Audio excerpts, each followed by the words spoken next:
Take 3 balloons of different shapes and sizes. Blow air into all 3. Do the air-filled balloons appear different from one another? That is because originally they had different shapes and sizes. Air has no definite shape or size. It occupies the shape of its container. Go to a park nearby. Start running in a straight line.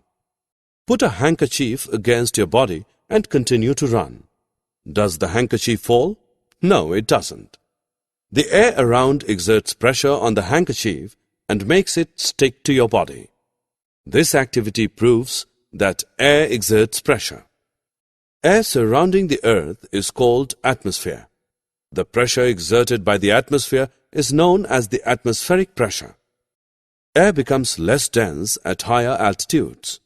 Therefore, the atmospheric pressure decreases as altitude increases.